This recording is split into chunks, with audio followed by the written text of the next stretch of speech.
እስኪ ተዋት ለኔ ትኑር በደና አትረብሿ ሰላም አላትና ምን ያደርጋል ፍቅር ማበላሽት አታውሩልኝ እኔ አልወድም ውሸት አታውቋትም እንዲህ ናት አትበሉ ለመሳሳት ፍጹም አትቸኩሉ አትምጡብኝ ወሬ ሰንቃችሁ ደህና ግቡ ወደየቤታ ለፍቅር አንቺ ዘመናዬ ጣል ጣል አረግሽኝ አይከብድሽ የኔስ ጉዳይ አሄ ለመውደድ ጊዜም የለሽ ሆይ ለፍቅር ነበር መቸገሬ ዋቂ ዋዳጋሌ ሙሜሰማሌ አከነትኒሱ እኒ ቤኪ ዋቃ ጅርማ ጎጋራቲ ኪቹለችሲሱ ዋቂ ዋዳጋሌ ሙሜሰማሌ አከነትኒሱ እኒ ቤኪ ዋቃ ጅርማ ጎጋራቲ ኪቹለችሲ ለካ የነጻነት ወርቅነህ ባለቤት ባሏ ነጻነት ወርቅነህ አሜሪካ You have to learn to apologize to each other. Saying አላስተዋውቅም ያው እንደ ኮኔን በቅሎ ማን ነው አሁን በዚህ በረዶ በተሞላበት ሳፋ ውስጥ ተቀምጦ 1000 ብር የሚወስድ? ሚስቴ በየቀኑ ለስራ ከቤት ስወጣ የረሳሁትን ነገር ታስታውሰኛለች። አንዳንዴ መኪና እሺ ወደ መጨረሻው እንዳመጪ ድፍን የግንፍል ሰላም ቤተሰብ እንዴት ናችሁ? ታገነኝ ዛሬ ምርጥ ቪዲዮዎችን አዘጋጅቼላችኋለሁ። አስተያየት እንሰጣለን። እናንተ ደግሞ ሰብስክራይብ ማድረግ እንዳይረሳ። ቤተሰብ ስለሆናችሁ አመሰግናለሁ። አዲስ ለመጣችሁ እንኳን ደህና መጣችሁ ወደ ቤቴ። ሰብስክራይብ አድርጉ፣ በጣም ያስፈልገኛል። ለካ የነጻነት ወርቅነህ ባለቤት ባሏ ነጻነት ወርቅነህ አሜሪካ ላይ ህመም ላይ ያለ ለሷና ለልጆቿ የሚሆን ምግብ አብስላ እሱን ግን ተነስተህ ራስህ የምትበላውን ራስህ አብስለህ ብላ ትለው ነበር። ለካ የነጻነት ወርቅነህ ባለቤት አዲስ አበባ ላይ ከእናቷ ጋር ከሚኖርበት ቤት ከፈለክ ያለን ቁሳቁስ ይዘህ ከዛ ቤት መውጣት ትችላለህ ብላ ስትናገረው ነበር። ለካ የነጻነት ወርቅነህ ባለቤት ነጻነት ወርቅነህ በህመም ምክንያት ወደ ህንድ ሲጓዝ እሷ ቤት ነበረች ከነሱ ጋር። ነገር ግን መሄድ ስላልፈለገች የሄዱት የሱ ወንድምና እህቱ ነበሩ። ከዚህ ጋር በተገናኘ የነጻነት ወርቅነህ ቤተሰብ ወጥተው የተናገሩትን ነገር እየሰማችሁ የነጻነት ወርቅነህ ነፍስ ይረፍበት ዝም ብትሉ ነው የሚሻለው ምናምን እያላችሁ የምትናገሩ ሰዎች እመኑኝ፣ በነጻነት ሞት ከነሱ በላይ እናንተ አልተጎዳችሁ። ሲቀጥል የነጻነት ወርቅነህ ነፍስ የምታርፈው እሱ በህይወት እያለ ሲደርስበት የነበረው መከራና እንግልት አሁን ከሞተ በኋላ እውነቱ ሲወጣ እንጂ ሲደፋፈን አይደለም። የነጻነት ወርቅነህ ሚስት ነጻነት ላይ አደረገች የተባሉት ነገሮች በሙሉ ደግሞ የመጡት ከራሱ ከነጻነት ነው። በህይወት እያለ ለወንድም ለእህቶቹ ከተናገረው ላይ ወስደው ነው የተናገሩት። ስለዚህ የነጻነት ነፍስ የምታርፈው ሰላሟን የምታገኘው ልጁ በህይወት እያለ የተሰቃየው እውነት ከሞተ በኋላ ሳይደፋፈን ሲቀር ነው፣ እንደዚህ ይፋ ሲወጣ ነው። ስለዚህ ባካችሁ አትፍረዱ። አይደለም እህት ወንድሞቹ ይቀርና እኮ እኛ ባዳዎቹ በሚዲያ የምናውቀው አዝነንለታል አይደለ? አስቡት ደግሞ እንደ ቤተሰብ እነሱ ምን ያህል እንደሚያዝኑ። ምንም ብናዝንለት ምንም በሱ ሞት እኛ ቢሰማን እመኑኝ ከነሱ በላይ ከእህት ከወንድሞቹ በላይ ሊሰማን አይችልም። ስለዚህ የነጻነት ወርቅነህን ቤተሰብ እየወጣችሁ የምታሸማቅቁ አካላት ይሄ ነገር በኔ ወንድም ላይ ቢደርስ ምንድነው የሚሰማኝ ብላችሁ ሁላችሁም ራሳችሁን ልትጠይቁ ይገባል። የወንድማችንን የነጻነት ወርቅነህን ነፍስ ፈጣሪ ይማር። ለቤተሰቦቹ መጽናናትን እመኛለሁ። ይሄንን ቪዲዮ አድርሱልኝ። አመሰግናለሁ። I need some money to go shopping. Well, I suggest you get a job then, big dog. J-O-B, A-S-A-P, you feel me? Does that look like an ATM machine to you? Let me see. Oh no, human being. That's weird. Oh, I see what's happening here. What? Okay, I got you. I got you. Okay. So I don't need to get a job? Your only job is a job. You have to learn to apologize to each other. Saying I'm sorry to each other is gonna help your relationship grow and get stronger. You guys only have each other, so you guys have to apologize, learn to forgive, and learn to forget. So can we say I'm sorry to each other so we can move on? I'm sorry, I love you. Was that so hard? Wait, hold on. You knew this word this whole time. What word? Sorry. Huh? We've been together for 11 years, and that's the first time I hear you say sorry. You knew that word this whole time? What word? It's in your vocabulary? What is? Sorry. You just said it right now. Say it again. Sorry. Sorry. You said it so easily. Sunny, the sun? Sorry. Yeah, you know what? Never mind. Okay, forget about it. Oh my God. Sorry. አላስተዋውቅም። ያው እንደምታውቀው ድርጅታችን ሞቲቬሽን ላይ የሚሰራ ካምፓኒ ነው። በአሁኑ ዙር የምናሰለጥነው ገንዘብ ፈጽሞ ደስታ እንደማይገዛ ያዘጋጀነውን ስልጠና ነው። በራሳችን ልጆች ማስታወቂያውን ሰርተናል። ግን ደግሞ በእናንተ በኩል ሲሆን ብዙ ወጣቶች ይመዘገባሉ ብለን ስላሰብን ነው አንተ እንድታስተዋውቀው የፈለግነው። አላስተዋውቅም። ዜጎቿ ገንዘብ በማጣት ምክንያት የደሃ ከድህነት ወለል በላይ በታች እየተባሉ በ4 እና በ5 ሌቭል ድህነታችን ተከፋፍለው በምንኖርበት ሀገር ውስጥ እንዲህ አይነት የገንዘብን ቫልዩ ባዶ የሚያደርግ ማስታወቂያ አልሰራም። በጣም አክታረ ዝላይ አንቺ ደስታን አይገዛም በምትይው ይሄን በማጣት ምክንያት በየሆስፒታሉ ወላጆቻችሁ ነገ ይሞታሉ ተብለው የወላጆቻቸውን የሞት ዋዜማ አክብረው የቀበሩ ታዳጊዎች ባሉበት ሀገር ውስጥ ገንዘብ ለህይወታችሁ ምንም ደስታን አይገዛም ብዬ ልስበካቸው? ትሰማኛለህ? አልሰማም። 3 እና 4 የሞክረን በቃ ከዚህ በኋላ የኔ ነገር አብቅቶለታል ብለን ተስፋ የምንቆርጥ ደካማ ወጣቶች በሞላንበት ሀገር ውስጥ ስንፍናችንን የሚያጠነክር ከንቱ ስልጠና አላስተዋውቅም። ምን አለ እስኪ አሁን እግዚአብሔርን ሳያስከፋ አላህን ሳያስቆጣ በንጹህ ላባችሁ ሰርታችሁ የምታገኙት ገንዘብ ያስደስታል ስሩ ብትሉ። አዲሱን ስልጠና ለመመዝገብ ነበር። አረፍ በል 10 ሺህ ብር ከፍለህ ሰኞ ትጀምራለህ። አሃ ገንዘብ ደስታን እንደማይገዛ የምታሰለጥኑት ገንዘብ እያስከፈላችሁ ነው። የእናንተን አላውቅም። እኔ ግን እንደ ግለሰብ፣ እንደ ማህበረሰብ፣ እንደ ሀገርና እንደ አህጉር ገንዘብ በማጣታችን ምክንያት በንቀት በምንታይበት ዓለም ውስጥ እየኖርን ገንዘብ ደስታን አይገዛም የሚሉት ብሂል አሁን ካለንበት የከፋች ደሃ ኢትዮጵያን ከመፍጠር ውጭ ጥቅም ያለው መስሎ አይታየኝም። አስቡት እስኪ ዜጎቿ በድህነት በሚማቅቁበት ሀገር ውስጥ እየኖርን ስለ ገንዘብ አሉታዊ ነገር ማሰብ ጦርነት በተፋፋመበት ከተማ ውስጥ ሰላም የሰይጣን ነው እንደማለት ይቆጠራል እኮ። እኔን በቅሎ? አዎ አንቺ በቅሎ። ፍቅር? አቤት። አንዴ ጠብቀኝማ። የኔ ፍቅር ጓደኛዬ ወልዳ የለም እሷን መጠየቂያ ብር ብትሰጠኝ፣ ከቻልክ ደግሞ አብረን ብንሄድ። ያደለውማ ወልዶ ለመጠየቅ ይበቃል። ለማንኛውም አልችልም። ማታም አትጠብቂኝ፣ አምሽቼ ነው እሺ የምመጣው። እሺ መጠየቁን ቶ መጠጡን ግን ብትቀንሰው፣ ለጤናህ እኮ ጥሩ አይደለም። ወድጄ የምጠጣ ነው እንደሚመስልሽ? ውስጥ ያለውን ህመም ለመርሳት። ምን እያልክ ነው የኔ ፍቅር? ያጎደልኩበት ነገር አለ እንዴ? ምን አለኝና ነው? ቤተሰቦቼም ጓደኞቼም አትወልድም ይሉኛል። መቻወቁ በቅሎ አቅፌ እንደምነው እኮ። እኔን በቅሎ? አዎ አንቺ በቅሎ። ከሰው በታች ሆንኩት ባንቺ። ትሰማለህ? እኔም እኮ እናት መሆን እፈልጋለሁ። ግን ምን ላድርግ? ልጅ እኮ የፈጣሪ ስጦታ ነው። እጭ አዋት እነዛነሽ እንኳን ትርጉማጣ ለተረተመች አንተም በዚህ ይብቃ። ሰላም ነው ቴዲ? ምን ነው አስደነገጥኩ እንዴ? አይ ድንገት ስለሆነ ነው። ግባ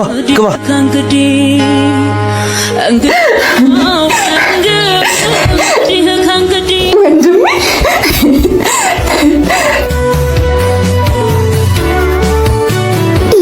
እንደመጣልኝ። እህቴ ምን ሆነሽ ነው? ለምን ነው የምታለቅሽው? ይገርማል ወንድሜ። ምን ነው የሚገርመው እንደዚህ እያለቀሽ? ቴዲ ምን ሆነ ነው እንደዚህ የምታለቅሰው? አይኖቼን ያቸው ወንድም በለቅሶ ብዛት እንዴት እንደሆኑ እኮ። ምንድን ነው የተፈጠረው? ካንተ ከተለያየሁ እኮ በጣም ቆየሁ። ናፍቆት አንገላቶኝ ነው መቼ ነው የማገኘው እያልኩኝ ሳነባ መጣህልኝ። በጣም ናፍቀኝ ነበር ወንድሜ። ታዲያ ምንድን ነው እንደዚህ እስከምትሆኝ ድረስ እንዴ? እና ብትይኝ ያልመጣ አይገርምም?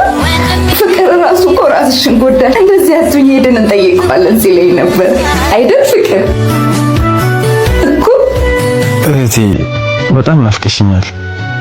ያው የፊልድ ስራ አይደለም ሰራ፣ ለዛ ነው። እሺ ይቅርታ። ከዚህ በኋላ ልጠፋ፣ ሁሌም አጠገብሽ ነኝ። የእናቴ የምትክ እኮ ነሽ።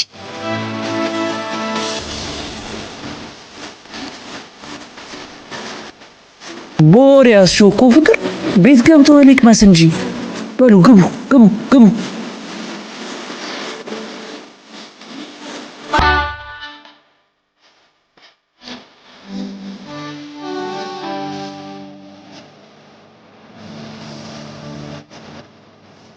ምንድነው? ይቅርታ ማኪ፣ ከሁሉም ነገር በላይ አንቺ ትበልጫለሽ። ግን እኮ ልጅ የፈጣሪ ስጦታ ነው አይደል? ይቅርታ።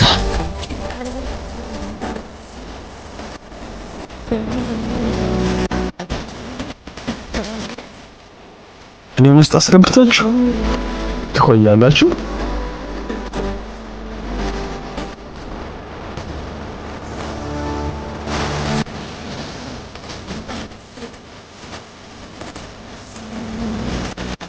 ማን ነው አሁን በዚህ በረዶ በተሞላበት ሳፋ ውስጥ ተቀምጦ 1000 ብር የሚወስድ?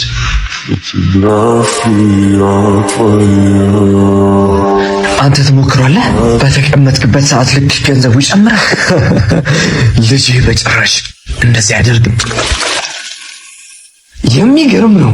ያ 1000 ብር ጓደኛዬ ለ1000 ብር ብለህ ለገንዘብ ብለህ ምንድን ያደረገው? የኔ ልጅ ገንዘብ እኮ ጠፊ ነገር ነው። እባክህ አሁን ደግሞ ለ1 ሰዓት መቀመጥ ከቻልክ 10,000 ብር ታገኛለህ። በሰዎች ፊት ነው ወረድከኝ። በሰዎች ፊት ነው ክብሬን ያጣሁት። የኔ ልጅ አባትን ቀልብ አትስበረው እባክህ። ተነስ። አሁን ያበልክ ነው። ምንድነው እዚህ ተራ ነገር ላይ ተቀምጠ? ኧረ በእናትህ ተነስ። አሁን ለ2 ሰዓት ብቻ መቆየት ከቻልክ 100,000 ብር ታገኛለህ። 100,000 አሁን ስለ ገንዘብ አይደለም። ተነስ። 100,000 ብር ይቀርብል። ተነስ። አሁን ለ3 ሰዓት ብቻ መቀመጥ ከቻልክ 500,000 ብር ታገኛለህ። እስካሁን አልተረዳሁም ነበር ልጄ። ስራህን ተመልከት። ምንም አልተሳሳትክም። በል እቺ ልብ ያለችው ናት፣ ጠጣባት። ምንም ቢፈጠር ሁልጊዜም ከጎን ነኝ ጓደኛዬ። ለ5 ሰዓታት መቀመጥ ከቻልክ 1 ሚሊዮን ብር ታገኛለህ። የኔ ልጅ አኮራኝ። ቆሮብህ። ተመልከቱልኝ ብቻ የኔን ጀግና ልጅ፣ የኔ ምርጡ ጓደኛ።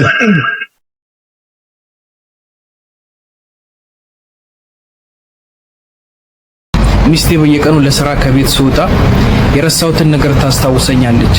አንዳንዴ መኪና ቁልፍ፣ ሌላ ጊዜ መነጽር፣ አንዳንዴ ሞባይል፣ እንዲሁም ሌላ ነገር መርሳት ልማዴ ነውና አሁንማ አረጀህ እኮ አበቃ ወይኔ ባለ እያለች እየሳቀችብኝ ታቀብለኛለች የረሳሁትን። እና ተረባዋን ለማስቆም የሆነ ዘዴ ዘየድኩኝ። የምረሳቸውን ነገር በወረቀት ላይ መዝግቤ ያዝኩ። ከዛ የሆነ ቀን ጠዋት ከመውጣቴ በፊት ወረቀቴን አውጥቼ ሁሉንም መያዜን አረጋገጥኩኝ። ከዚያም በድል አድራጊነት ስሜት መኪናዬ ውስጥ ገብቼ ሞተር አስነስቼ ግቢ ለቅቄ ወጣሁኝ። ትንሽ እንደነዳሁ ደወለች ባለቤቴ። ክዋልኩ። ዛሬ ደግሞ ምረሳው ብዬ ሄሎ አልኳት። ዛሬ ደግሞ የት እየሄድክ ነው አለች። ስራ ነው አልኳት። እሑድ እኮ ነው። የምን ስራ? ትንሽ ቆም ብዬ ፈገግ አልኩ። ከዛ ወደ ቤት ተመለስኩ። የሰው ልጅ ጎድሎ ነው፣ የተሟላ አይደለም እና ፍጹምነት ለአላህ ብቻ ነው። ባልና ሚስት፣ ወንድና ሴት በሐሳብም በአካልም እንዲሞላሉ ተደርገው ነው አላህ የፈጠራቸው። አንዱ የጎደለው ሌላው አለው፣ አንዱ የማይችለው ሌላው ይችለዋል፣ ለአንዱ የማይታየው ለሌላው ይታየዋል። ለመናናቅ ለመገፋፋትና ለመለካካት ሳይሆን ዱንያን አብረን እንድንኖር ፈተናዎቿንም አብረን እያሸነፍን ወደ ጀነት እንድንጓዝ ነው አላህ ወደዚች ምድር ያመጣል። አላህ ይወፍቀን። የረበና ሰላም ይብዛላችሁ። አሰላሙ አለይኩም። መሪያ ላቭ ስቶሪ ንገርሽ። እሺ፣ ወደ መጨረሻው እንዳመጪ ድፍን የግንፍሌ ህዝብ የሚያውቀው ላቭ ስቶሪ። እሺ፣ በጣም ያንግለኝ። እኛ ቤት ጡጤ የምትባል ሰራተኛ ተቀጠራለች። እኔ ላይ ገና የምትደርሽበት የለም የምትፈነጅበት ጎረምሳ የምትሆኝበት ሰዓት ነውና እሷ ባለሱቁን ታፈቅራለች። እሷ ደግሞ ከመርካቶ ከእናትና አባቷ ቤት ጠፍታ ነው እኛ ቤት የተቀጠረችው። ሺዝ የመርካቶ ልጅ ምንም የምታውቅ ማለት ነው። እኔ ምንድን ነኝ ደብዳቤ አመላላሽ ሆንኩ። ሱቅ ባለሱቁን ወዳ በጣም በቃ ያንግ ነኝ እኔ ራሴ። እዛ ጊዜ እዛ ሱቁ ጋር ይመጣልች አይ ቲንክ ውጭ ሀገር ቆይቶና መጥቶ ነው። ለዛ ጊዜ በጣም መናሉሽ ከ20 ዓመት በፊት የሆነ ታሪክ ነው። ፈርስት ሳይቲንግ ስለጠይቅሽ እሱ ላይክ ትንሽ እኔን በለጥ ይለኛል። ሶ እኔ ወይና በዝ እንደዚህ ስል ውጭ ሀገር ሳይሄድ በፊት ሚሹ ሚስቴ ምናምን ይለኝ ነበረ። ሶ አሁን ደግሞ ልጉድ ምናምን ላይክ አይ ዶንት ኖ አረብ ሀገር ምናምን ብቻ ቆይቶ ተቀይሮ ነው የመጣው። ሶ እኔም እሱን መውደድ ጀመርኩ እያየሁት ማለት ነው። ከዛ ለጡጤ ደብዳቤ ሳደርስ ለምን ለሱ ማጽፊለትም አለችኝ ማለት ነው። ከዛ ያ ደብዳቤ መጻፍ ጀመረ። ጡጤ የኔን ደብዳቤ ለሱ ታደርሳለች። እኔ ያ የደብዳቤው ዘመን ነው ዘመኑ ዊን ዊን ነው። ከዛ ብቻ ደብዳቤው ደረሰው። ሶ አንድ ቀን አገኘኝ እንዳወራኝ ደብዳቤ ትዝ ይልሻል እንዴ? በጣም የሷንም ደብዳቤ የምጽፈው እኔ ነኝ። ሊትሬቸር በጣም የመጻፍ አቅሙ አለኝ። ደብዳቤዎቹ ወሶ ቢዩቲፉል በኋላ ፖሊስ ጣቢያ ተሄዶ ሲነበቡ ይሄንን ማስዋጽፈውም የተባሉ ደብዳቤዎች ናቸው። ዋው እሺ። ከዛ እኔ አበድኩ፣ ወደድኩት። እሱ ደግሞ ፈራ እኔ ሴንስ ላይክ ፋሚሊው የኛ ፋሚሊ ሰፈር ውስጥ ሌጀንድ ነው። ላይክ ምንድነው የርስትም ሰፈር ነው። ከዚህ ጋር አጎቶቼ፣ ከዚህ ጋር አክስቶቼ፣ ይሄ አካባቢው እንደ ድሮ የአያቶቻችን ርስት ቦታ ነውና ፋሚሊው ትልቅ ሰፈር ውስጥ እንዲህ የምትነካት ልጅ አይደለች። ብቻሽን አትታይም ብቻ ማለት እሱም ደግሞ እኔን ከነካ የሚደርስበትን ያውቃል። ጎረምሳም አለው ምናምን ብቻ ነው። በቃ ፍቅር ያዘኝ፣ አበድኩ። በቃ ፍቅር ያዘኝ ስልሽ አንድ ሁለት አይደለም የያዘኝ ፍቅር። እሞታለሁ አልኩ እሱን ካላገኘ ሶ ሄዳለሁ። የሆነች ኮረኮንች የለም በየሰፈራ ሰፈሩ እንቆማለን። ምን እንደምናወራው አምጥቂኝ አላውቀው። እሱ ራሱ ይሄን ሲዛባ ሚስቅ ይመስለኛል። ኤኒዌይ እኔ አበድኩ። ከዛ ሰፈር ውስጥ ብቻ ወሬው ታታታታ አለና ቤት ተሰማ። ይሹ እየቆመች ነው ተብሎ ሰፈር ውስጥ ታላላቆች እህቶቼ አበዱ ማለት አስቢው። ነውር አይደለም። በቃ ህይወት ሊበላሽ ነው ሰፈር ውስጥ ምናምን ቢያንስ ምስካይዙና የምትማሪ ልጅ ና አይሆንም ማለት በጣም በቃ ዋር ተነሳ። ተመከርኩ። በዚህ ጋር ተደፍኗል። ማን ነው እንደዚህ አልሰማችሁ? እንደዚህ የተደፈነ ጀርሰከ ህይወት እንደዚህ ነው። በዚህ ጋር ብታረቂ አንቺ ገና ልጅ ነሽ፣ እንዴት እንደዚህ ታረቂያለሽ? ከዛ ሄድኩና እንጥፋ አልኩት ማለት ነው። የት ነው የምንጠፋው አለ። እንጥፋ እኔ እንጀራ ጋገሪ አንተ እንጨት ፈልጠን እንኖራለን። ቃሉ ራሱ ይሄ ነው። ብቻ ከዚያ ሀገር ይዘኝ እንጥፋ።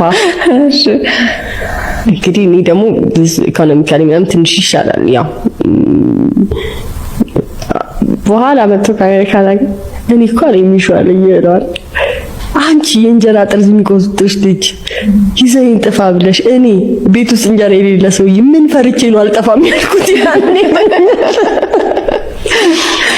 ኤኒዌይ አልጠፋም አለኝ ማለት ነው። ከዛስ እጄ ተይዞ ሃይስኩል እኮ ነው ትምህርት ቤት የምታደርሰኝ እቴነች። ከትምህርት ቤት ስወጣ የምታደርሰኝ እቴነች። ቤት ውስጥ ጠባቂ ተቀመጠልኝ። ሳላየው አንድ ሳምንት ሆነ። ይሄ ኢምፖሲብል ፎር ሚ። ከዛ እህቴ በጣም ንግድ ቤት ውስጥ በጣም ገንዘብ አለ፣ ንግድ አለ ምናምን ብቻ ቤት ውስጥ money is everywhere like so next day ሄድኩና ከብዙ ብሮች ውስጥ ማረሰው ብዙ ብርሽ እንደዚህ ብዙ ብሮች ውስጥ 200 ብር